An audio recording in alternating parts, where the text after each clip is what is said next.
বাইতুল মাকদিসের সাথে আমাদের নবী মুহাম্মদুর রাসূলুল্লাহ সাল্লাল্লাহু আলাইহি ওয়াসাল্লামের সম্পর্ক ছিল এই দিক থেকে, কিবলা ছিল যেহেতু বাইতুল মাকদিস। এক, দুই, মেরাজ করেছেন আল্লাহর নবী মুহাম্মদুর রাসূলুল্লাহ সাল্লাল্লাহু আলাইহি ওয়াসাল্লাম। মেরাজের সময় আমরা জানি যেটা সূরা ইসরা বা বনী ইসরাইল 17 নম্বর সূরা 1 নম্বর আয়াত, সুবহানাল্লাযী আসরা বিআবদিহি লাইলাম মিনাল মাসজিদিল হারামি ইলাল মাসজিদিল আকসা। আল্লাহ সুবহানাহু ওয়া তাআলা ইসরা করার সময় আল্লাহ রাসূল সাল্লাল্লাহু আলাইহি সাল্লামকে মসজিদে হারাম থেকে কোথায় নিয়ে গেছেন?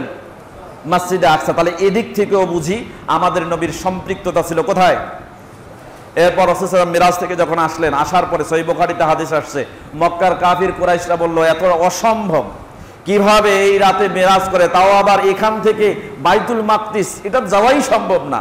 যদি যায় আর সেখানে যদি সালাত আদায় করে তাহলে কেমনে সম্ভব? কোন দরজা দিয়ে ঢুকেছে? একটু টেস্ট করি, পরীক্ষা করি। সহিহ বুখারীতে হাদিস আসছে, যে বিষয়টা আমরা পরবর্তী সময় এনে এর চূড়ান্ত এবং পরিশিষ্ট টানার চেষ্টা করব। আপনারা অনেকেই জানেন যে ফিলিস্তিনের সাথে সকল নবী, প্রায় অধিকাংশ নবী, যে নবীগুলোর নাম আল্লাহ সুবহানাহু ওয়া তাআলা কোরআনুল কারীমে উল্লেখ করেছেন এবং রাসূল সাল্লাল্লাহু আলাইহি ওয়াসাল্লামের মাধ্যমে আমরা যে সকল নবীর নাম অবগত হয়েছি এবং ইতিহাসের পাতায় পাতায় যাদের নাম পাওয়া যায়, সকলের সম্পৃক্ততা রয়েছে জেরুজালেম তথা এই ফিলিস্তিনের বাইতুল মুকাদ্দাস বা মাকদিস মসজিদে আকসার সাথে। তো এর উপর ভিত্তি করে মুসলমানদের সম্পর্ক যুগ যুগ ধরে বাইতুল মাকদিস বা জেরুজালেমের সাথে এটা প্রতীয়মান হয়, প্রমাণিত হয়। সর্বশেষ আমাদের নবী মুহাম্মদুর রাসূলুল্লাহ সাল্লাল্লাহু আলাইহি ওয়াসাল্লাম তিনিও 8ম হিজরিতে এই জেরুজালেম অধিগ্রহণ করার জন্য যুদ্ধ পরিচালনা করেছিলেন, যেটা ইতিহাসের পাতায় মুতার যুদ্ধ নামে পরিচিত। আমরা সেই পর্যন্ত আলোচনা করার চেষ্টা করব ইনশাআল্লাহ, এবং তাদালকে এই আলোচনার প্রেক্ষাপটে যে বিষয়গুলো উপস্থাপিত হয়েছে এর আলোকে শিক্ষণীয় বিষয় কি এবং আমাদের জন্য করণীয় কি, এ বিষয়ে একটা পরিশিষ্ট কথা তুলে ধরার চেষ্টা করব। আল্লাহ সুবহানাহু ওয়া তাআলা যদি তৌফিক দান করেন আমরা সেই পর্যন্ত পৌঁছাতে পারবো ইনশাআল্লাহ। সম্মানিত উপস্থিতি, বিগত দিনে আমরা আলোচনা করেছিলাম কোন পর্যন্ত? আপনার মনে আছে? আপনাদের মনে আছে কোন পর্যন্ত? সর্বশেষ বিজয় লাভ করেছিল কার মাধ্যমে? জি, দাউদ আলাইহিস সালাম। কার অধীনে তিনি যুদ্ধ করেছিলেন মনে আছে? কোন বাদশাহ? তালুত, তাই না? তার মানে জুলিয়েট বা জালুতের বিরুদ্ধে তালুত, আল্লাহ সুবহানাহু ওয়া তাআলা তালুতকে যখন মনোনীত করলেন তখন বিতর্ক তৈরি হলো। এরপরে আল্লাহ সুবহানাহু ওয়া তাআলা তাবুত এর মাধ্যমে তালুত যে আল্লাহ সুবহানাহু ওয়া তাআলার পক্ষ থেকে তিনি সেনাপ্রধান হয়ে তার অধীনে থেকে যুদ্ধ করলে বিজয় লাভ করা যাবে, এই মর্মে সুস্পষ্ট একটি ইঙ্গিত দান করেন এবং তার অধীনে থেকে মোটামুটি 313 জন মুজাহিদ নিয়ে, তন্মধ্যে হযরত দাউদ আলাইহিস সালাম তিনি একজন প্রখ্যাত নবী ছিলেন, তার মাধ্যমে আল্লাহ সুবহানাহু ওয়া তাআলা বিজয় দান করেছিলেন এই জেরুজালেমের। কিভাবে বিজয় দান করেছিলেন? তিনি ছিলেন ছোট্ট ছেলে, যুবক। এই যুবক তালুতের অধীনে থেকে জালুতের সামনে যখন উপস্থিত হবে কে, এটা নিয়ে তর্ক বিতর্ক চলছিল। ঠিক সেই সময় দাউদ আলাইহিস সালাম তালুতের সামনে নিজেকে প্রদর্শন করে বললেন, আমি যেতে চাই সামনে, জালুতের সামনে গিয়ে তার সামনে আমি যুদ্ধে অবতীর্ণ হতে চাই। সেই সময় নিয়ম ছিল সব থেকে যে বড় বীর ছিল, সব থেকে বড় যোদ্ধা ছিল, তাকে উপস্থাপন করা হতো বিপক্ষ দলের বড় বীর বা যোদ্ধার সামনে। ঠিক সেই উপলক্ষে যখন লৌহ বর্ম পরে হাতির উপরে উঠে দম্ভ ভরে ঘোষণা দিচ্ছিল জালুত, কে আছে আমার সামনে দাঁড়াবে তোমাদের মধ্যে সর্বোচ্চ বীর, তখন দাউদ আলাইহিস সালাম তিনি তালুতের সামনে এসে বললেন যে আমি যেতে চাই। প্রথমে তালুত তিনি দ্বিধাগ্রস্ত ছিলেন, তিনি যেতে দিতে চাচ্ছিলেন না। পরে তিনি নাছরবান্দা চাচ্ছিলেন না, তার তরবারির ইশারার মাধ্যমে যখন দাউদ আলাইহিস সালামকে ইঙ্গিত করলেন, দাউদ আলাইহিস সালাম জালুতের সামনে এসে উপস্থিত হলেন এবং পকেটে থাকা পাথর নিক্ষেপ করে সোজাসুজি লৌহে বর্মে আবৃত, শুধু চোখ উন্মুক্ত ছিল জালুত বাদশাহ বা জুলিয়েট বাদশাহ বা জালুতের চোখ বরাবর দাউদ আলাইহিস সালাম আল্লাহর নাম নিয়ে বিসমিল্লাহ বলে যখন পাথর নিক্ষেপ করেছিলেন, চোখে লেগে মাথা ফেটে চোখ দিয়ে মগজ বের হয়ে পেছন দিয়ে জালুত ইন্তেকাল করেছিল। তো এই ইতিহাস আমরা জেনেছি। এরপরে দাউদ আলাইহিস সালাম তালুতের সাথে থেকে তিনি রাষ্ট্র পরিচালনা করেছেন এবং পরবর্তী সময়ে তালুতের মৃত্যুর পরে তিনি ক্ষমতার মসনদে বসেছিলেন এবং রাষ্ট্র পরিচালনা করেছিলেন। পরবর্তী সময়ে আমরা দেখতে পাই যে দাউদ আলাইহিস সালামের 19 জন সন্তানের মধ্যে একজন পুত্র সন্তান ছিল, তার নাম কি? সুলাইমান আলাইহিস সালাম। সুলাইমান আলাইহিস সালামকে আল্লাহ সুবহানাহু ওয়া তাআলা এই রাজত্বের কর্তৃত্ব দান করেছিলেন। পরবর্তী সময় সুলাইমান আলাইহিস সালাম তিনি আবার দুষ্ট জিনদেরকে বশীভূত করে তাদের মাধ্যমে বাইতুল মাকদিস বা মুকাদ্দাস অর্থাৎ মসজিদে আকসা এটা পুনঃপ্রতিষ্ঠিত করেন, এবং সুন্দর রূপ ধারণ করার পরে আল্লাহ সুবহানাহু ওয়া তাআলার একটা অশেষ মুজিজা দ্বারা, অলৌকিক একটা ক্ষমতা দিয়ে আল্লাহ সুবহানাহু ওয়া তাআলা দাউদ আলাইহিস সালামের পুত্র সুলাইমান আলাইহিস সালামকে দীর্ঘদিন মৃত অবস্থায় লাঠির ওপরে ভর করে দাঁড়িয়ে রেখেছিলেন। এরপর জিনেরা তাকে দেখে আনুগত্যের সাথে মসজিদের সম্পূর্ণ কাজ পরিপূর্ণভাবে শেষ করার পর আল্লাহ সুবহানাহু ওয়া তাআলার ইশারায় আবার ঘুন পোকা বা এই উড়ি পোকা এর মাধ্যমে লাঠুকে ঘুণ ধরিয়ে তাদের সামনে প্রকাশ করে দিলেন যে সুলাইমান আলাইহিস সালাম অনেক আগে ইন্তেকাল করেছেন। ততক্ষণে বাইতুল মাকদিস বা মুকাদ্দাসের কাজ জিনদের কর্তৃক সম্পূর্ণ শেষ হয়ে গিয়েছিল। জিনেরা এবার বুঝতে পারলো যে তারা কি জানতো না, কি জানতো না?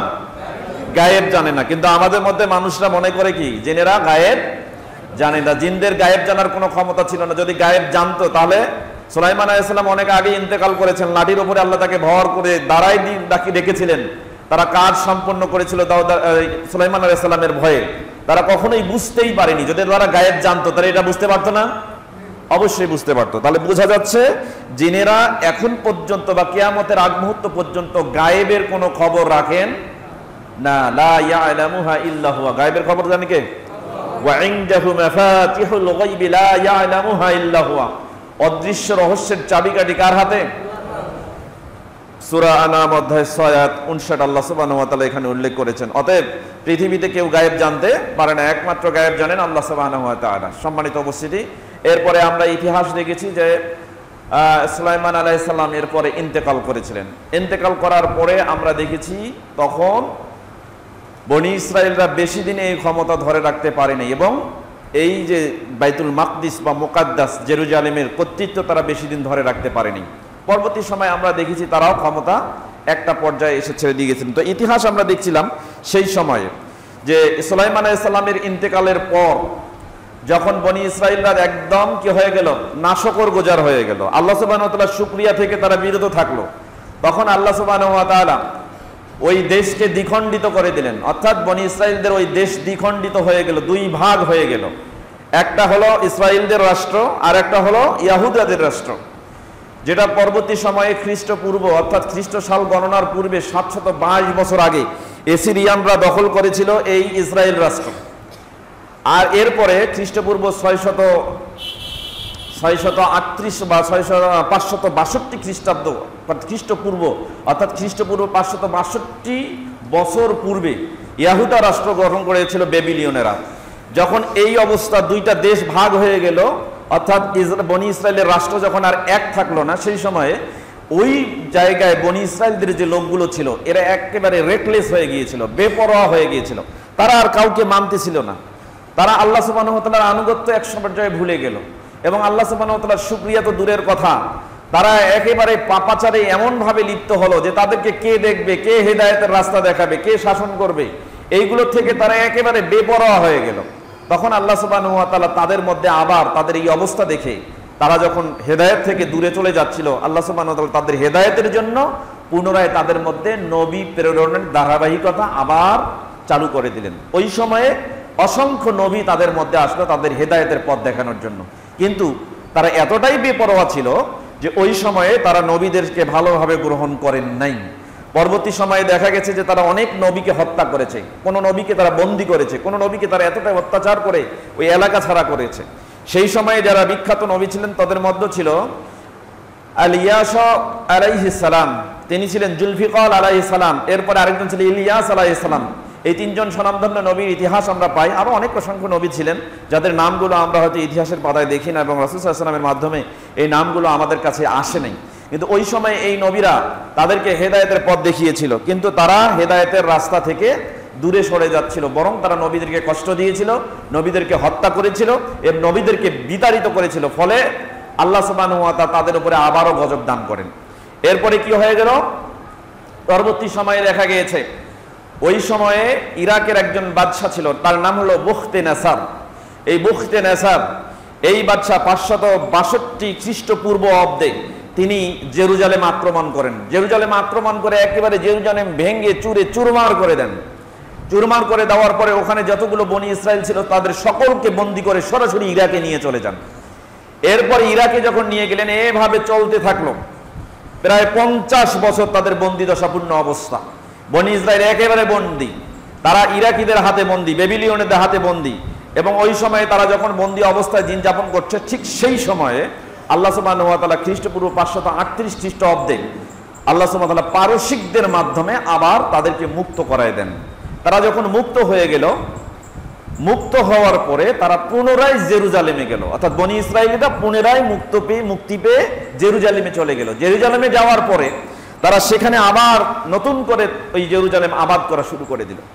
আবাদ করতে করতে করতে করতে একটা পর্যায়ে তারা আবার রেকলেস হয়ে গেল, বেপরোয়া হয়ে গেল। তো আমরা দেখেছি বারবার নেমোখারামি করতে এই বনি ইসরায়েলের কমকে। তারা রেকলেস বেপরোয়া যখন হয়ে গেল, ওই সময়ে তারা কি করলো, জেরুজালেমে তারা একটা মন্দির স্থাপন করলো। যখন মন্দির স্থাপন করলো, আল্লাহ সুবহানাহু ওয়া তাআলা তখন তাদেরকে ওখান থেকে উৎখাত করবেন। কিভাবে উৎখাত করবেন? খ্রিস্টপূর্ব 516 অব্দে যখন তারা এরকম মন্দির স্থাপন করলো, তখন সেখানে আবারও তাদেরকে বিতাড়িত করার জন্য পারসিকরা সেখানে অধিগ্রহণ করলো এবং তারা ওখান থেকে বিতাড়িত হয়ে গেল। সম্মানিত উপস্থিতি, এইভাবে এই ইতিহাস আমরা দেখতে পাই। তারা নবীদেরকে যখন হত্যা করছিল, একের পর এক বন্দী করছিল, এরকম যখন অবস্থা চলছিল, এরপর যারা বেপরোয়া হচ্ছিল, একবার তারা হেদায়েতে ফিরে আসে।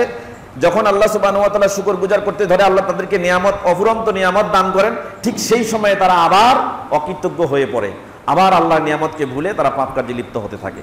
এই দিকে সেইভাবে যখন চলতে থাকলো, পরবর্তী সময়ে আল্লাহ সুবহানাহু ওয়া তাআলা সেখানে তাদের হেদায়েতের জন্য পুনরায় নবী প্রেরণ করা শুরু করে দিলেন এবং সেই ধারাবাহিকতায় আমরা পরবর্তী সময়ে দেখতে পাই।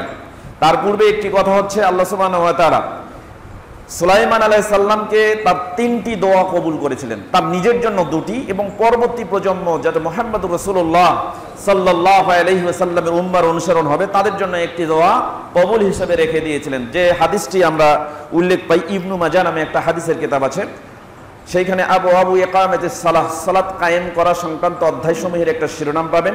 এই শিরোনামে মাবু জা ফিস সালাতি ফি মসজিদুল আকসা, মসজিদে আকসা সালাত আদায় করা সম্পর্কে যা এসেছে সংক্রান্ত একটা অনুচ্ছেদ ঘোষণা করেছেন ইবনু মাজাহ রাহিমাহুল্লাহ, 1408 নম্বর হাদিস। ওয়াকাইল আলবানী রাহিমাহুল্লাহ ফি সিলসিলাতি আহাদিসিস সাহিহা হাযা হাদিসুন ওয়া সানাদুহু সাহিহুন, হাদিসটি এবং তার সনদ সহিহ। হাদিসটি মানে হচ্ছে আব্দুল্লাহ ইবনে আমর রাদিয়াল্লাহু তাআলা আনহু থেকে বর্ণিত, তিনি বলেন রাসূল সাল্লাল্লাহু আলাইহি ওয়াসাল্লাম বলেছেন, লাম্মা ফারাগা সুলাইমান ইবনু দাউদা, যখন সুলাইমান ইবনে দাউদ অবসর গ্রহণ করলেন, মিন বিনাই বাইতুল মাকদিস, বাইতুল মাকদিস যখন সম্পূর্ণ কমপ্লিটলি তৈরি হয়ে গেল, তৈরি হওয়ার পরে যখন সুলাইমান আলাইহিস সালাম অবসর নিলেন, ঠিক সেই সময় সাআলাল্লাহু সালাসান, তিনি আল্লাহ সুবহানাহু ওয়া তাআলার দরবারে ওই যে সিজদারত অবস্থায় ছিলেন লাঠির উপরে ভর করে, ওই সময় তিনি 3টা দোয়া করেছেন। কয়টি দোয়া? 3টা দোয়া করেছেন। 1 নম্বর দোয়া করেছেন তিনি আল্লাহ সুবহানাহু ওয়া তাআলার কাছে দোয়া করে বলেছেন, আল্লাহ তুমি আমাকে এমন একটা রাজত্ব দাও, তুমি আমাকে এমন একটা বিধান দাও। প্রথম বলেছেন, আল্লাহ তুমি আমাকে বিধান দাও, হুকমান ইউসাদিফু হুকমাহু, এমন একটা বিধান দান করো, এমন একটা শাসন ক্ষমতা দান করো, যেভাবে আমি শাসন করলে আল্লাহ তোমার বিধান লঙ্ঘন হবে না, অর্থাৎ হুবহু তোমার বিধানে যেরকম আছে ঠিক সেভাবে যেন আমি শাসন কার্য পরিচালনা করতে পারি। আল্লাহ সুবহানাহু ওয়া তাআলা তাকে এটা দিয়ে দিয়েছিলেন।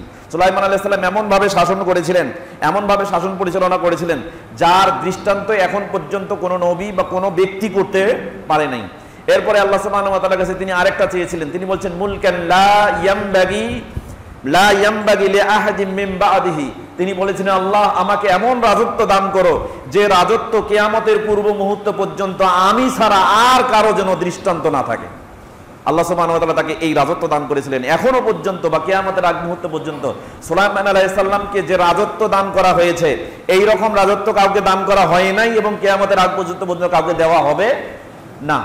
এরপরে দেখেন, তিনি আরেকটা দোয়া করেছিলেন, তিনি আল্লাহকে বলেছিলেন যে আল্লাহ আমাকে এই যে আমি মসজিদ নির্মাণ করাইলাম, তো এইটা যেন এমন হয়, আল্লাহ ইয়াতিয়া হাদাল মসজিদা আহাদুন, যদি এই মসজিদে কোনো ব্যক্তি আসে, ইউরিদু ইল্লা সালাতা ফিহি, সে আসবে কেবলমাত্র এই মসজিদে সালাত আদায় করার জন্য, যদি এই মসজিদে কোনো ব্যক্তি কেবল সালাত আদায় করার জন্য আসে, আল্লাহ ব্যক্তির সালাতটা যেন তুমি এমন ভাবে কবুল করো, তার সালাতটা যেন হয় এবং সে সালাত আদায় করার কারণে এমন অবস্থা যেন হয় যেন ইল্লা ওয়াফারা মিন জুনুবিহি ইন্দা খরাজা মিন জুনুবিহি, যেন সে তার পাপ থেকে বের হয়ে যায়। কেমন ভাবে বের হয়ে যায়? ঠিক ওইভাবে ওই সময়ের ওই ব্যক্তিটার মতো, যেমন একটা সন্তান প্রসব করে মা যখন কোনো সন্তানকে প্রসব করলে সেই সন্তান সদ্য প্রসূত যেমন বেগুনাহ থাকে, তার আমলনামায় যেন কোনো গুনাহ থাকে না, ঠিক এই মসজিদে বাইতুল মাকদিসে যদি কোনো ব্যক্তি সালাত আদায় করে সে যেন ওই রকম হয় মিসলা ইয়াউমিন ওয়ালাদাতুহু উম্মুহু, তার মা তাকে যেদিনে যেভাবে প্রসব করেছে সেই দিন যেমন সে বেগুনাহ, এই মসজিদে সালাত আদায় করলে যেন সে সেরকম বেগুনাহ হয়ে যায়। রাসূল সাল্লাল্লাহু আলাইহি ওয়াসাল্লাম বলছেন, যখন দাউদ আলাইহিস সালামের পুত্র সুলাইমান আলাইহিস সালাম আল্লাহ সুবহানাহু ওয়া তাআলার কাছে এই তিনটি প্রার্থনা করেছেন, তখন আল্লাহ সুবহানাহু ওয়া তাআলা ওয়াকাদ উতিয়াহুমা এই দুইটার মধ্যে দুটি দিয়ে দিয়েছেন। তিনি বলছেন যে আল্লাহ সুবহানাহু ওয়া তাআলা এমন কি হাত্তা সানিয়াহুমা, তাদের তিনটা দোয়ার মধ্যে দুটা দোয়া আল্লাহ তাদেরকে দিয়ে দিয়েছেন, তার জীবদ্দশা দিয়ে দিয়েছেন। তবে আমি আশা করছি, বিশ্বনবী বলছেন আরজু আইয়াকুনা, আমি আশা করছি বিষয়টা এমন হবে যে আন্না ক্বাদ আতানা সালিসাতা, 3 নম্বর যে দোয়াটা সুলাইমান আলাইহিস সালাম করেছেন এই দোয়াটা আর কাউকে দেওয়া হবে না। এই দোয়াটা সম্পূর্ণ আমি নবী মুহাম্মদুর রাসূলুল্লাহ সাল্লাল্লাহু আলাইহি ওয়াসাল্লাম এবং আমার উম্মাহকে আল্লাহ সুবহানাহু ওয়া তাআলা দান করবেন। সুতরাং এই মসজিদের কল্যাণ এবং এই মসজিদে সালাত আদায় করার যে পুণ্য প্রাপ্তির সওয়াব, এটা আল্লাহ সুবহানাহু ওয়া তাআলা আমাদের নবী মুহাম্মদ রাসূলুল্লাহ সাল্লাল্লাহু আলাইহি ওয়াসাল্লামের ঘোষণা মোতাবেক আমাদের জন্য বরাদ্দ করে দিয়েছেন। আল্লাহ সুবহানাহু ওয়া তাআলা এটা আমাদের জন্য কবুল করে নিন, সকলে বলি আমিন। সম্মানিত উপস্থিতি, এরপরে দেখেন যখন এরকম অবস্থা হলো, আমরা যুগে যুগে দেখেছি সুলাইমান আলাইহিস সালামের ইন্তেকাল হলো। সুলাইমান আলাইহিস সালামের ইন্তেকাল হওয়ার পরে এরপরে কি হলো, ধারাবাহিকভাবে নবীরা আসলো। আসার পরে এই সময়ে 3 জন নবী আসলেন, জাকারিয়া আলাইহিস সালাম, ইয়াহইয়া আলাইহিস সালাম এবং ঈসা আলাইহিস সালাম।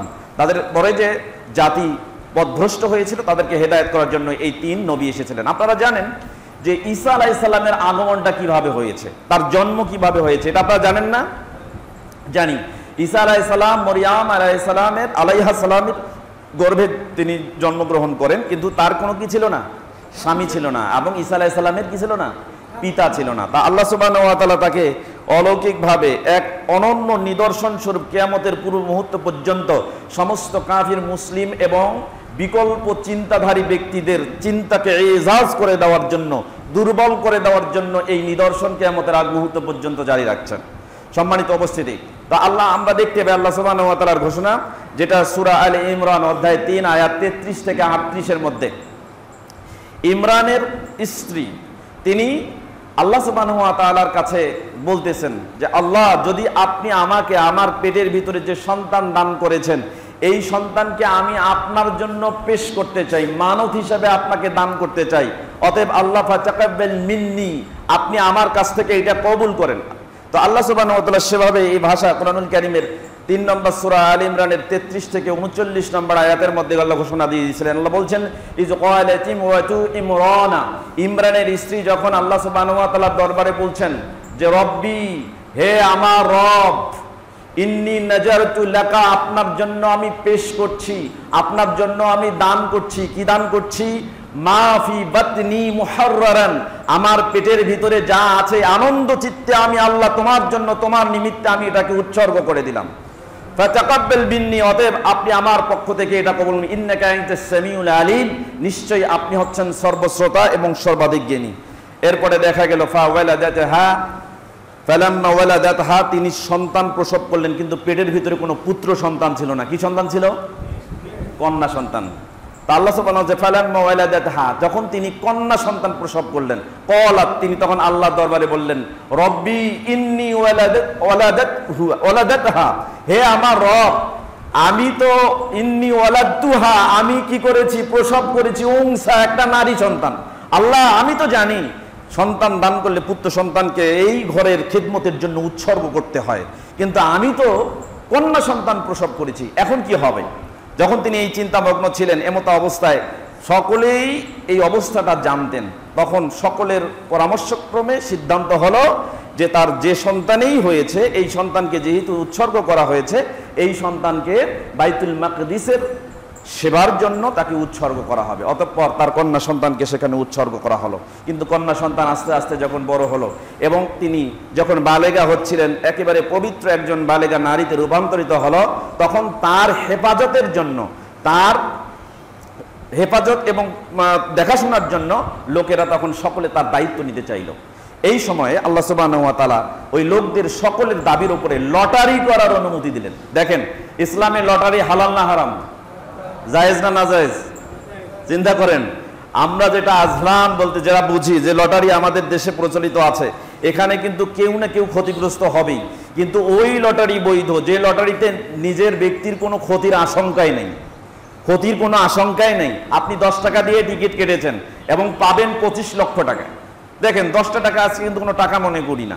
এরকম কতজনে 10 টাকা কেটেছে? ধরেন প্রায় 1 লক্ষ লোক 10 টাকার টিকিট কেটেছে। 10 টাকার টিকিট কাটার পরে পাবে কয়জন 25 লক্ষ টাকা? একজন। তাহলে এখানে একজন যদি পায়, তাহলে 10 টাকার এগেইনস্টে 25 লক্ষ টাকা পেলে তার ক্ষতিটা ক্ষতি মনে হবে না। কিন্তু দেখেন, প্রত্যেকে যারা লটারি কেটেছে 10 টাকা করে, তারা কিন্তু ক্ষতিগ্রস্ত হচ্ছে। কিন্তু যেই লটারিতে 10 টাকা কেন 1 টাকা ক্ষতির আশঙ্কা নেই, এই লটারি বৈধ। কথা কি বুঝতে পারছেন? তো এখানে দেখা যাচ্ছে যে ইমরানের স্ত্রীর গর্ভে যা ছিল, অর্থাৎ তিনি ছিলেন মারিয়াম আলাইহিস সালাম। এই মারিয়াম আলাইহিস সালাম যখন তিনি তার দায়িত্ব গ্রহণ করবে, কে গর্ব করবে এটা নিয়ে যখন প্রতিযোগিতা করতেছিল, তাহলে তাকে পাওয়াটা, তার দায়িত্ব গ্রহণ করতে পারাটাই হচ্ছে মানুষের জন্য একটা লাভজনক বিষয়।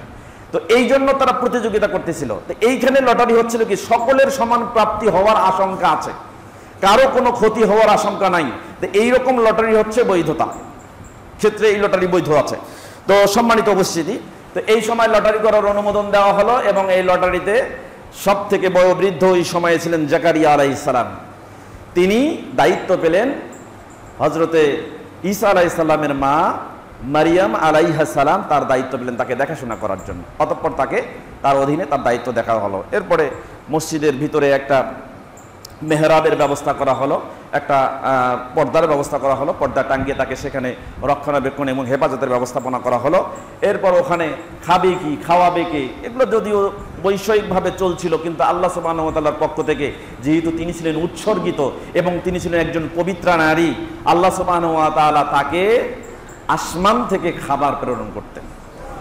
জাকারিয়া আলাইহিস সালাম, আল্লাহ সুবহানাহু ওয়া তাআলা ওখানে বলছেন যে কুল্লামা দাখালা আলাইহা জাকারিয়াল মিহরাবা, এরপর যখন জাকারিয়া আলাইহিস সালাম তার কামরায় প্রবেশ করতেন, তখন তিনি সেখানে দেখলেন ওয়াজাদা ইনদাহা রিজকান, তিনি দেখছেন যে তার নিকটে ফলমূল রয়েছে, যে ফলমূলগুলো সিজন ছাড়া, অর্থাৎ লিচুর মৌসুমে লিচু পাওয়া যায়, কিন্তু এমন এক মৌসুমে লিচু দেওয়া হয়েছে যে মৌসুমে লিচু আসার কথা নয়। আমের সিজনে আম পাওয়া যায়, কিন্তু এমন এক সিজনে আম দেওয়া হয়েছে যে আম ওই সিজনে পাওয়ার কথা নয়। ঠিক সেই সময় আল্লাহ সুবহানাহু ওয়া তাআলা তাকে এই ব্যতিক্রম রিজক দান করেছেন। যখন জাকারিয়া আলাইহিস সালাম ওখানে গিয়ে দেখলেন তার মেহরাবের মধ্যে যে ইমরানের কন্যা অর্থাৎ মারিয়াম আলাইহিস সালামকে তখন দেখা গেছে যে এরকম ব্যতিক্রমী সিজন ছাড়া ফল দেওয়া হচ্ছে, তিনি তাকে জিজ্ঞাসা করলেন, ক্বালা ইয়া মারিয়াম, তাকে বললেন হে মরিয়ম, আন্না লাকি হাজা, তোমার জন্য এটা কোথা থেকে আসে বলো তো, এটা কোথা থেকে আসে? তখন মারিয়াম আলাইহিস সালাম বলেন ক্বালাত হুয়া মিন ইনদিল্লাহ, এটা আসে কার পক্ষ থেকে? ওয়া মিন ইনদিল্লাহ, এটা আল্লাহর পক্ষ থেকে আসে।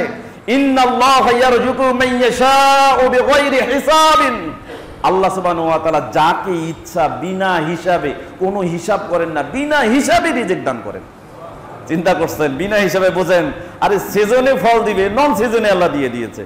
কোথায় দিয়েছে, কাকে দিবে? আল্লাহ যাকে ইচ্ছা তাকেই, যেখানে ইচ্ছা সেখানেই, যেমন ইচ্ছা তেমনই দান করবেন। এটা আল্লাহর ক্ষমতা আছে না নাই? দেখেন, এটা দিয়ে দিয়েছেন। যখন এইটা দেখলেন, প্রত্যক্ষ করলেন জাকারিয়া আলাইহিস সালাম। জাকারিয়া আলাইহিস সালাম ছিলেন বৃদ্ধ, তিনি ছিলেন মারিয়াম আলাইহিস সালামের খালু। মারিয়াম আলাইহিস সালামের খালু ছিলেন, তিনি বৃদ্ধ অবস্থায় উপনীত হয়েছিলেন। তারও আকাঙ্ক্ষা ছিল যে আমি একজন বৃদ্ধ মানুষ, কিন্তু আমার কোনো কন্যা সন্তান নেই, পুত্র সন্তান নেই। তার একটা সন্তানের কামনা ছিল। যখন দেখলেন সিজন ছাড়া ফল আল্লাহ সুবহানাহু ওয়া তাআলা তাকে দান করেছেন, সিজনে যে ফল পাওয়ার কথা নন সিজনে আল্লাহ মরিয়ামকে দিয়ে দিয়েছেন। আল্লাহু আকবার। তখন তিনি ওখানেই হুনালিকা দাআ জাকারিয়া রাব্বাহু, ওইখানে আর কোনো বিলম্ব করেন নাই, সঙ্গে সঙ্গে ওখানে তিনি আল্লাহর কাছে প্রার্থনা করা শুরু করে দিলেন। ক্বালা রব্বি হাবলি মিন লাদুনকা যুররিয়াতান তাইয়্যিবাতান ইন্নাকা সামিউদ দুআ। তিনি সঙ্গে সঙ্গে ওখানে বললেন, আল্লাহ তুমি আমাকে যুররিয়াতান তাইয়্যিবাতান, পবিত্র বংশধর দান করো। ইন্নাকা সামিউদ দুআ, নিশ্চয়ই আপনি দোয়া সবথেকে বেশি শ্রবণকারী। এরপরে দেখা গিয়েছে সূরা মারিয়াম অধ্যায় 19 আয়াত 7, আল্লাহ সুবহানাহু ওয়া তাআলা এবার জাকারিয়াকে ডাক দিয়ে বলছেন, ইয়া জাকারিয়া ইন্না নুবাশশিরুকা বিগুলামিন ইসমুহু ইয়াহইয়া। ও জাকারিয়া, নিশ্চয়ই আমি তোমাকে তোমার সন্তান ইয়াহইয়া দান করব, ইয়াহইয়াকে দান করব, এর শুভ সংবাদ আমি আল্লাহ তোমাকে দান করছি। সম্মানিত উপস্থিতি, তাহলে জাকারিয়া আলাইহিস সালামের দোয়া আল্লাহ কবুল করেছিলেন। এর ফলে দেখা গিয়েছে যে অনেক বয়স হওয়া সত্ত্বেও জাকারিয়া আলাইহিস সালাম পরবর্তীতে ইয়াহইয়া আলাইহিস সালাম তার ঔরসে তার স্ত্রীর গর্ভে জন্মগ্রহণ করেছেন। সম্মানিত উপস্থিতি, তাহলে এই ঘটনা থেকে প্রতীয়মান হচ্ছে যে আল্লাহ সুবহানাহু ওয়া তাআলা যাকে ইচ্ছা তাকে কি বানাইতে পারেন? বন্ধা বানাইতে পারেন। আবার বন্ধা খুলে দেওয়ার দায়িত্ব কার? কন্যা সন্তান দান করার ক্ষমতা কার? পুত্র সন্তান আল্লাহর এই ক্ষমতা আছে না? তাহলে এই যদি হয়, জাকারিয়া আলাইহিস সালাম তিনি যদি শেষ বয়সে এসে আল্লাহর কাছে চেয়ে পুত্র সন্তান লাভ করতে পারেন, তাহলে আপনার এই যৌবনের রস টসটসে অবস্থায় কেরামতিয়া মসজিদে যাওয়ার দরকার আছে? হ্যাঁ, কি পীর সাহেবের কাছে যাওয়ার দরকার আছে? ফরিদপুরে যাওয়ার দরকার আছে? এই যে আপনারা যাচ্ছেন, সেদিন দেখলাম আমার এলাকায় 2 জন মুফতি, নতুন মুফতি চলে গেছে, মানে কি জেনারেল মুফতি চলে গেছে কোথায় জানেন? চরমনাইয়ের দরবারে। আমি বললাম কি হয়েছে আপনাদের, কি হয়েছে? আপনারা আমাদের এই রকম আমাদের সাথে সংশ্লিষ্ট থাকা সত্ত্বেও আপনারা দৌড়েছেন চরমনাইয়ের, কারণ কি আপনাদের? তখন আমরা বলতেছে যে একজন, যে না আমার জন্য যায়নি, অমুকের জন্য গেছি।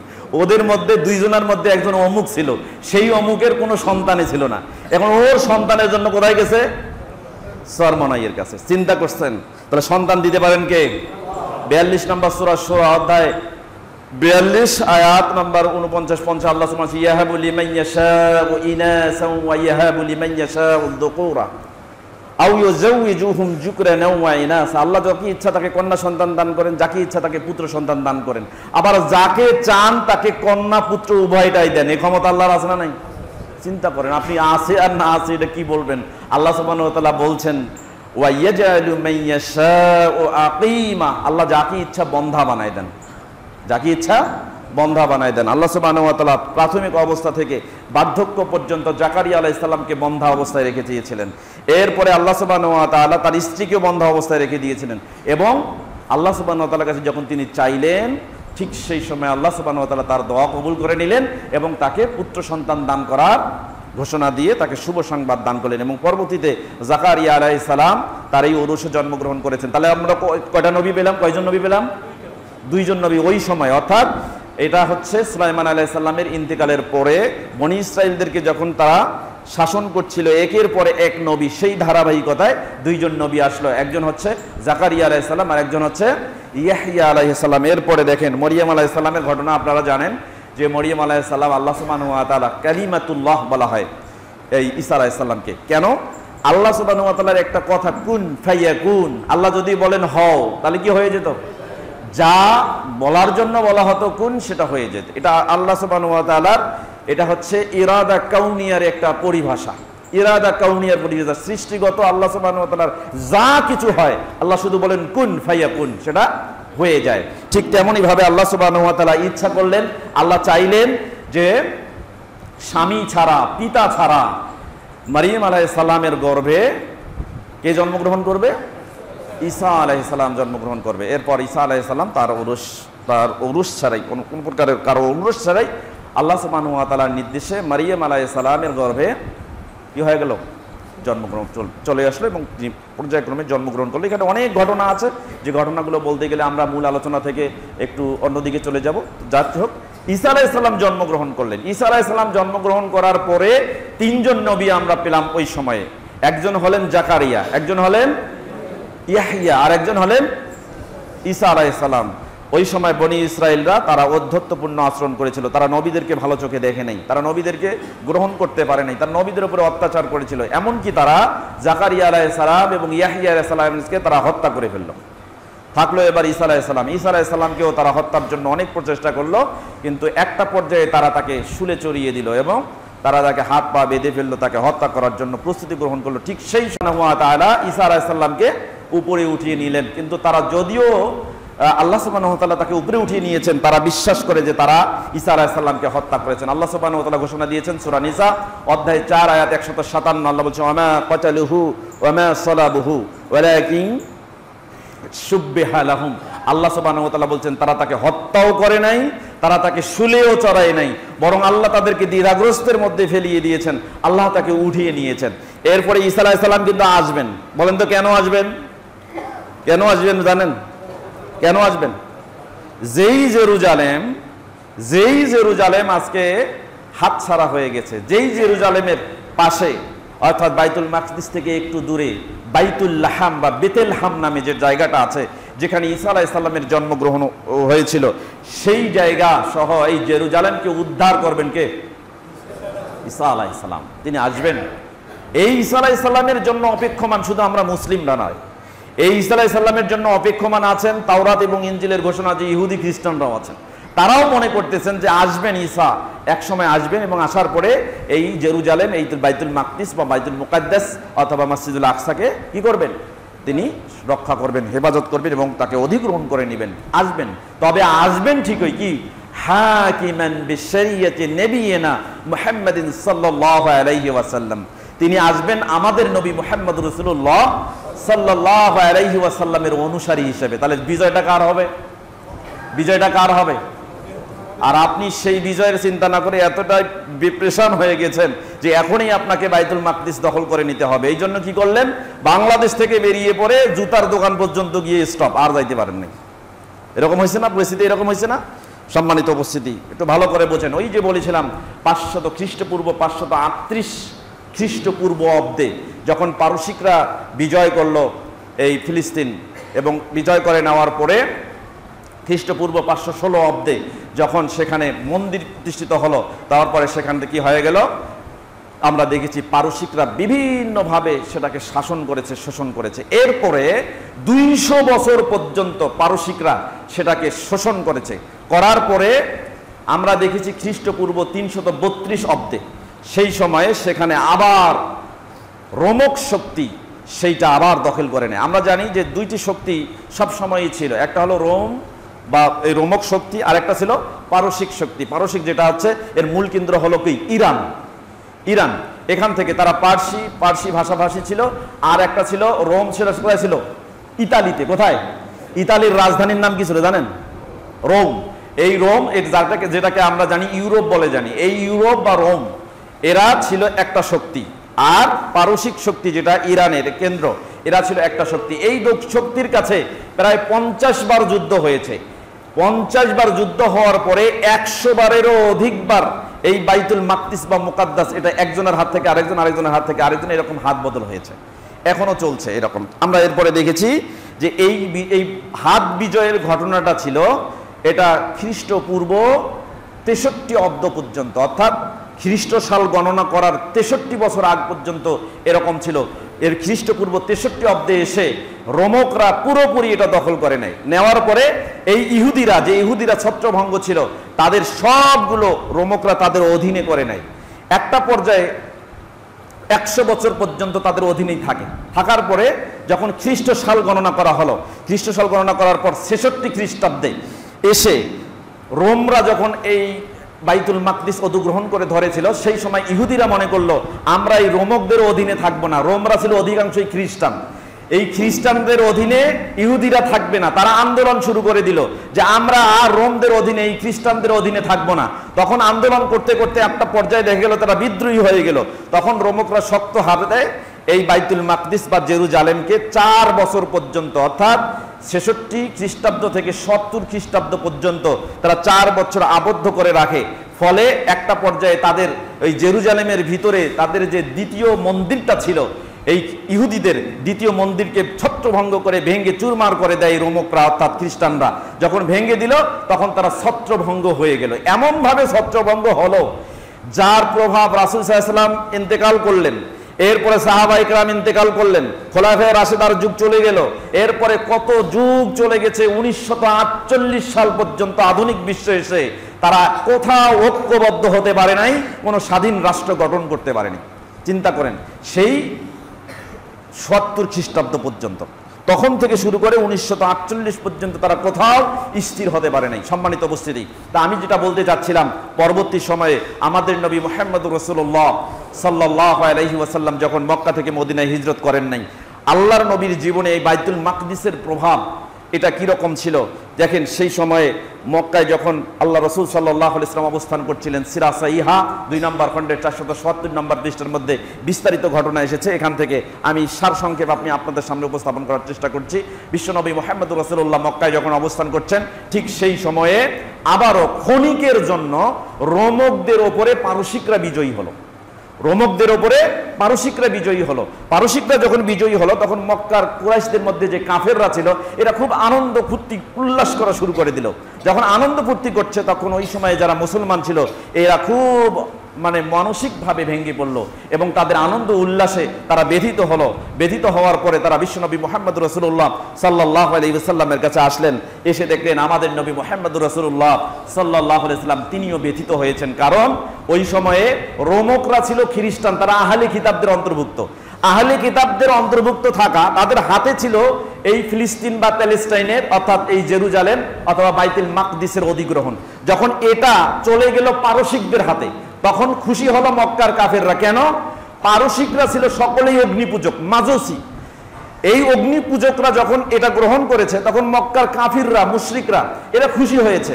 অথচ আহলে কিতাব রাসূল সাল্লাল্লাহু আলাইহি ওয়াসাল্লামের আগমনের পূর্বে এই পৃথিবীতে ঈসা আলাইহিস সালামের ধর্ম অবশিষ্ট ছিল। এই জন্য যারা ঈসা আলাইহিস সালামের ধর্ম গ্রহণ করে রেখেছিল তারা ছিল আহলে কিতাবদের অন্তর্ভুক্ত, এরা খ্রিস্টানদের অন্তর্ভুক্ত।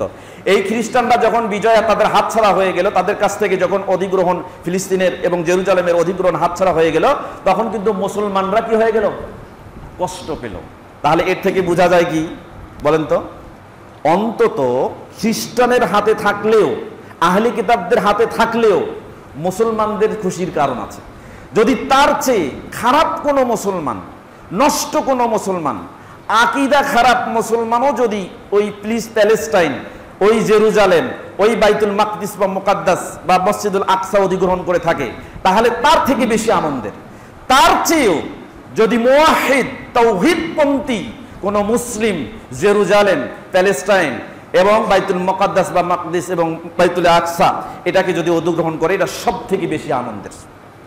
তো বিশ্বনবী মুহাম্মদুর রাসূলুল্লাহ সাল্লাল্লাহু আলাইহি ওয়াসাল্লাম যখন মন খারাপ করে বসে আছেন, ঠিক সেই সময় আল্লাহ সুবহানাহু ওয়া তাআলা পবিত্র কোরআনুল কারীমের 30 নম্বর সূরা সূরাতুর রূম এইটাকে আল্লাহ সুবহানাহু ওয়া তাআলা নাজিল করলেন, যার 2 থেকে 4 নম্বর আয়াতের মধ্যে আল্লাহ সুবহানাহু ওয়া তাআলা উল্লেখ করেছেন গুলিবাতির রূম। এই রোম কি হয়ে গেল? রোমকরা পরাজিত হয়ে গেল। তার মানে রোমকরা যখন পরাজিত হয়ে গেল তখন বাইতুল মাকদিসের অধিগ্রহণ এটা ইহুদিদের হাতে চলে গেল। আল্লাহ সুবহানাহু ওয়া তাআলা বলছেন এটা খুব কম সময়ের মধ্যে হয়েছে, খুব কম সময়ের মধ্যে হয়েছে। আল্লাহ সুবহানাহু ওয়া তাআলা বলছেন মিন বা'দি গলাবিহিম, তাদের এই পরাজয়ের পরে সায়াগলিবুন, অচিরেই আল্লাহ ওই রোমদেরকে আবারও বিজয় দান করবেন। যখন এই কথা বলেছেন তখন আল্লাহ সুবহানাহু ওয়া তাআলা পরের আয়াতে বলছেন যে যখন আল্লাহ সুবহানাহু ওয়া তাআলা এই রোমদেরকে অর্থাৎ এই খ্রিস্টান আহলি কিতাবদেরকে বিজয় দান করবেন, আজকে যে মুমিনরা আজকে মন খারাপ করে বসে আছে, আল্লাহ সুবহানাহু ওয়া তাআলা বলছেন ওয়া ইয়াউমাইযিন ইয়াফরাহুল মুমিনুন, সেই দিন এই মুমিনরাও আবার আনন্দিত হয়ে যাবে। সুবহানাল্লাহ ওয়া বিহামদিহি। তাহলে এর থেকে বোঝা যায় যে রোমকরা, যে রোমেরা অর্থাৎ আহলে কিতাবদের মধ্যে যে খ্রিস্টানেরা, এরা যখন এই বাইতুল মাকদিস বা মুকাদ্দাস ধরেছিল ঠিক সেই সময়ে মুসলমান মুমিনরা খুশি হয়েছিল, আর এটা খুশির কারণও বটে। ঠিক কিছুদিন পরে যখন আল্লাহ সুবহানাহু ওয়া তাআলা নির্দেশে মুহাম্মদুর রাসূলুল্লাহ সাল্লাল্লাহু আলাইহি ওয়াসাল্লাম বদরের যুদ্ধের একটা পক্ষ হয়ে গেলেন। দেখেন বদরের যুদ্ধে সৈন্য কতজন ছিল? 313 জন, এগেইনস্টে 1000 প্লাস বা প্লাস মাইনাস, যাই হোক আল্লাহ সুবহানাহু ওয়া তাআলা বদরের যুদ্ধে কাকে বিজয় দান করেছেন? কাকে? কি সহজ বিষয় বোঝেন না? মুসলমানদের কি বিজয় দান করেছেন। ঠিক সেই সময় যখন বদরের যুদ্ধে কাফিরদের বিরুদ্ধে মুসলমানরা বিজয় লাভ করলো, ঠিক সেই সময় আবার ওইদিকে বাইতুল মাকদিস নিয়ে যুদ্ধ চলছিল রোমক এবং পারসিকদের মধ্যে। ওই সময়ে অ্যাট দ্যাট টাইম আল্লাহ সুবহানাহু ওয়া তাআলা রোমকদেরকে পারসিকদের উপরে বিজয়ী করে বাইতুল মাকদিসের অধিগ্রহণ করার ক্ষমতা আবার রোমকদের হাতে তুলে দিলেন। একসাথে দুইটা বিজয়ের ঘোষণা আসলো। একদিকে বদরের যুদ্ধে মুসলমানরা বিজয়ী হলো, অন্যদিকে বাইতুল মাকদিস বিজয় গ্রহণ করলেন আহলে কিতাবদের অনুসারী, অর্থাৎ এই রোমক শক্তি। আল্লাহ নবী মুহাম্মদ রাসূলুল্লাহ সাল্লাল্লাহু আলাইহি ওয়াসাল্লাম ওই সময়ে সাহাবায়ে কেরাম সহ সকলেই মুমিনরা তারা এই বিজয়ে খুশি হয়েছিলেন। তার মানে বোঝা গেল ওই সময়ে তারা খুশি হয়েছেন। এর কারণ হলো এই সময়ে আমরা হিসাব করছি যে হামাসরা আক্রমণ করেছে কোথায়? ইসরায়েলের বিরুদ্ধে। হামাসরা আক্রমণ করেছে ইসরায়েলের বিরুদ্ধে। ঠিক এই সময় আমরা অনেকেই আবার হামাসদের আকীদা নিয়ে প্রশ্ন তুলছি, অথচ হামাসরা নিজেদেরকে মুসলিম দাবি করছে। যথার্থই ফিলিস্তিনে যারা আছে তারা মুসলিম। আকীদার ক্ষেত্রে যদিও তাদের ত্রুটি বিচ্যুতি কিছুটা রয়েছে, তারপরেও এই মুহূর্তে ইহুদিদের ওপরে যদি এই হামাসরা বিজয়ী হয়, এটা মুসলমানদের জন্য আনন্দের না দুঃখের বলেন তো? নিঃসন্দেহের আনন্দের। অতএব এই সময়ে অবশ্যই হামাসদের বিজয় হোক, এটা প্রত্যেকটা মুসলমানের প্রত্যাশা হওয়া খুবই জরুরি। এবং সেই সাথে হামাসরা যারা আছে এবং সংশ্লিষ্ট মুসলিম যারা এই যুদ্ধে ব্রতী হয়েছে যুদ্ধ করার জন্য, এবং যারা ওখানে সাফার করতেছে দুঃখ দুর্দশা এবং এইরকম অত্যাচারিত হয়ে মৃত্যুবরণ করছে, তাদের পাশে থাকা আমাদের জন্য খুবই জরুরি। এই মানিত উপস্থিতি, আপনারা জানেন মুসলমানদের প্রথম কিবলা কোথায় ছিল জানেন? বাইতুল মাকদিস বা মুকাদ্দাস। আল্লাহ নবী সাল্লাল্লাহু আলাইহি ওয়াসাল্লাম যখন মক্কা থেকে মদিনায় হিজরত করলেন, মক্কা থেকে মদিনায় হিজরত করার পরে ওখানে একটা মসজিদ প্রতিষ্ঠা করেছিলেন সর্বপ্রথম। এটাকে বলা হয় মসজিদে কোবা, অর্থাৎ কোবা পল্লীতে যে মসজিদ প্রতিষ্ঠা করেছিলেন। এই মসজিদটার কিবলা ছিল কোনটা বলেন তো? বাইতুল মাকদিস। 16-17 মতান্তরে 18 মাস পর্যন্ত বিশ্বনবী মুহাম্মদ রাসূলুল্লাহ সাল্লাল্লাহু আলাইহি ওয়াসাল্লাম ওই মসজিদে এবং ওই আশপাশে মদিনা নববীর আশেপাশে তিনি সালাত আদায় করেছিলেন। তখনও কিবলা ছিল বাইতুল মাকদিস বা মুকাদ্দাস। এরপরে আল্লাহ নবী সাল্লাল্লাহু আলাইহি ওয়াসাল্লাম আকাশের দিকে তাকালেন। তাকার পরে তিনি চাচ্ছিলেন যে কিবলাটা যেন কোন দিকে হয়? বাইতুল্লাহর দিকে। তিনি এটা মনে মনে আল্লাহ সুবহানাহু ওয়া তাআলার কাছে কামনা করছিলেন, কিন্তু মুখ দিয়ে বলেন না। আল্লাহ সুবহানাহু ওয়া তাআলা বুঝতে পেরেছেন। সূরা বাকারা অধ্যায় 2 আয়াত 144 এর মধ্যে আল্লাহ সুবহানাহু ওয়া তাআলা ঘোষণা দিলেন, কদ নারা তাকাল্লুবা ওয়াজহিকা ফিস সামা। আল্লাহ ঘোষণা দিয়ে বললেন, আমি দেখেছি আপনি আপনার মাথা উপরের দিকে তাকিয়ে নাড়িয়েছেন। অতএব আমরা অচিরেই আপনার কিবলাকে পরিবর্তন করে দিব সেই দিকে যেদিকে আপনি খুশি হন, পছন্দ করেন। এরপর আল্লাহ সুবহানাহু ওয়া তাআলা ঘোষণা দিলেন, ফাওয়াল্লি ওয়াজহাকা শাতরাল মাসজিদিল হারাম। অতএব আপনি আপনার মুখকে ফেরান মসজিদে হারামের দিকে। ঠিক আছে, তারপরে কিবলা হলো কোনটা? মসজিদে হারাম। তাহলে মুসলমানদের প্রথম কিবলা ছিল কোনটা? বাইতুল মাকদিস। অতএব বাইতুল মাকদিসের সাথে আমাদের নবী মুহাম্মদুর রাসূলুল্লাহ সাল্লাল্লাহু আলাইহি ওয়াসাল্লামের সম্পর্ক ছিল এই দিক থেকে। কিবলা ছিল যেহেতু বাইতুল মাকদিস। 1 2 মেরাজ করেছেন আল্লাহ নবী মুহাম্মদুর রাসূলুল্লাহ সাল্লাল্লাহু আলাইহি ওয়াসাল্লাম। মেরাজের সময় আমরা জানি যেটা সূরা ইসরা বা বনী ইসরাইল 17 নম্বর সূরা 1 নম্বর আয়াত, সুবহানাল্লাযী আসরা বিআবদিহি লাইলাম মিনাল মাসজিদিল হারামি ইলাল মাসজিদিল আকসা। আল্লাহ সুবহানাহু ওয়া তাআলা ইসরা করার সময় আল্লাহ রাসূল সাল্লাল্লাহু আলাইহি সাল্লামকে মসজিদে হারাম থেকে কোথায় নিয়ে গেছেন? মসজিদে আকসা। তাহলে এদিক থেকেও বুঝি আমাদের নবীর সম্পৃক্ততা ছিল কোথায়? এরপর রাসূল সাল্লাল্লাহু আলাইহি সাল্লাম মিরাজ থেকে যখন আসলেন, আসার পরে সহিহ বুখারীতে হাদিস আসছে, মক্কার কাফির কুরাইশরা বলল, এত অসম্ভব, কিভাবে এই রাতে মেরাজ করে, তাও আবার এখান থেকে বাইতুল মাকদিস, এটা যাওয়াই সম্ভব না। যদি যায় আর সেখানে যদি সালাত আদায় করে তাহলে কেমনে সম্ভব? কোন দরজা দিয়ে ঢুকেছে? একটু টেস্ট করি, পরীক্ষা করি। সহিহ বুখারীতে হাদিস আসছে, যেটি বিষয়টা আমরা পরবর্তী সময় এনে এর চূড়ান্ত এবং পরিশিষ্ট টানার চেষ্টা করব। যেহেতু ইতিহাস এগুলো কথা বলতে হয়, অনেক চুলচেরা বিশ্লেষণ করে সহিহ মুদ্দা কথাগুলো আমরা ইতিহাস থেকে নেওয়ার চেষ্টা করেছি। এরপরে আল্লাহ নবীর জীবদ্দশায় বাইতুল মাকদিসকে অধিগ্রহণ করার জন্য মুতার যুদ্ধ হয়। এই যুদ্ধে আল্লাহ রাসূল সাল্লাল্লাহু আলাইহি ওয়াসাল্লাম এটা জানতেন যে এটা বিরাট যুদ্ধ। এই যুদ্ধে একটা সেনাপতি দিয়ে হবে না, এক সেনাপতি দিয়ে হবে না। এই জন্য আল্লাহ নবী কয়জন সেনাপতি দিয়েছিলেন? 3 জন সেনাপতি দিয়েছিলেন।